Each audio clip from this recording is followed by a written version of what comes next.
Hey everybody, Joe Vanourney, Cherry, the Geek TV. We are here at Bruce Crawford's 50th Omaha Classic Film Event celebrating Raiders of the Lost Ark. And look who it is, the face of Turner Classic Movies, Ben Mankiewicz. Raiders of the Lost Ark. Do you remember the first time that you saw that in 1981? I haven't seen it. Of course. Yeah, I do remember it well. You know, there are certain movies that the whole theater-going experience is sort of imprinted on you. And, you know, I remember standing there. I remember, you know, how the Milk Duds tasted, you know, and just knowing right from the first shot, right, that first moment, that reveal of Harrison Ford, and that James Bond-like open, right, you know, that this was something special, right, that this was the kind of movie that makes you think, man, if this is how I felt every time I saw a movie, I would see two movies every day in the theater.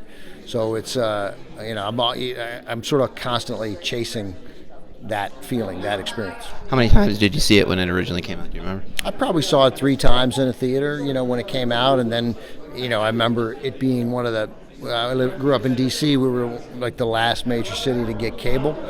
But then when cable finally came, it was almost in maybe 1990 or 89 by the time D.C. got cable. Like that was, you know, a movie I'd hunt out and try to find, and probably one of the first that I like either bought or had on VHS. I mean, it's always been but by then the other ones had come out, and, you know, we were by the third movie, I guess by 19, I loved the third movie too.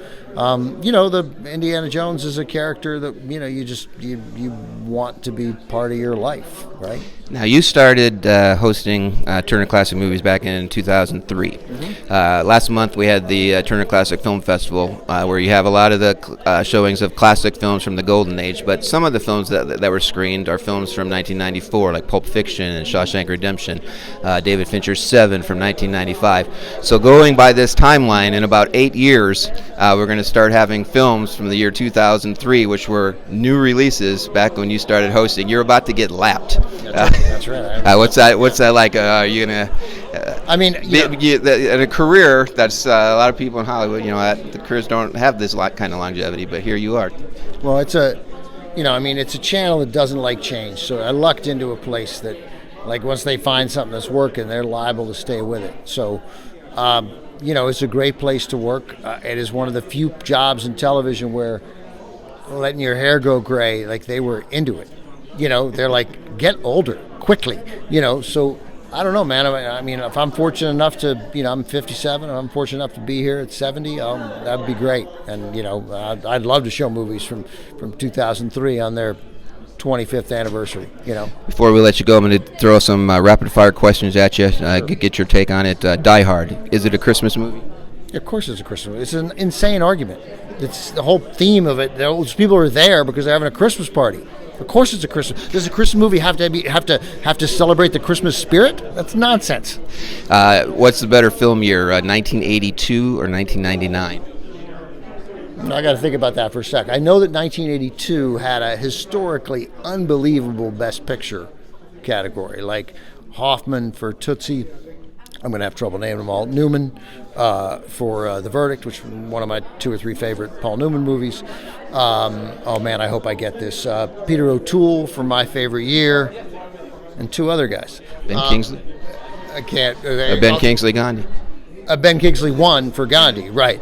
And then the 5th nominee, who was also, I'm sure, very good that year. But no, it's an amazing year of, like, major league heavy hitters, you know. Grease. Somebody look that up. Who was the 5th? I used to know this off the top of my head, but I did okay. Yeah. Grease 2, the superior Grease film?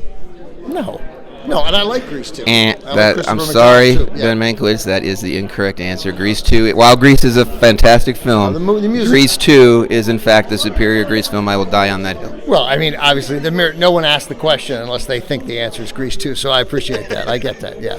And finally, before we wrap it up, I'm curious, you've been in the business for a while. Are there any trends that you see currently in Hollywood that you like compared to what happened, you know, compared to past Hollywood? And on the opposite end of the spectrum, are there any trends that maybe you're not too fond of? Well, I mean, obviously, I'm not trying, you know, I want to echo Francis Ford Coppola and Martin Scorsese, but the superhero trend on one hand is troubling because it's just one kind of movie that gets almost all of the attention. But then again, last year we had Barbie and Oppenheimer, both of which I loved, and Killers of the Flower Moon, which I loved. So But again, there already feels like there's some slippage in the superhero genre.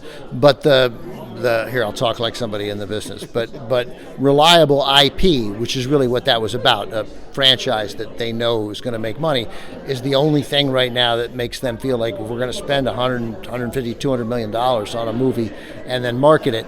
It's got to be something we can rely on. So that's troubling. The flip side is we badly want theaters to stay alive, and those are the movies putting people in theaters. So I don't know quite what to think. I'm torn, right? I want people in theaters, and I want kids excited about movies. And if it's superhero movies that get them excited, then great, go see it. And some of them are great. I mean, Iron Man, to me, still one of the great movies of its era. And then some other good trends are, the writing, mostly for writing for adults, most of which is on like prestige television, is unbelievable. There's still great things to watch. They're just not traditionally what we think of as a movie.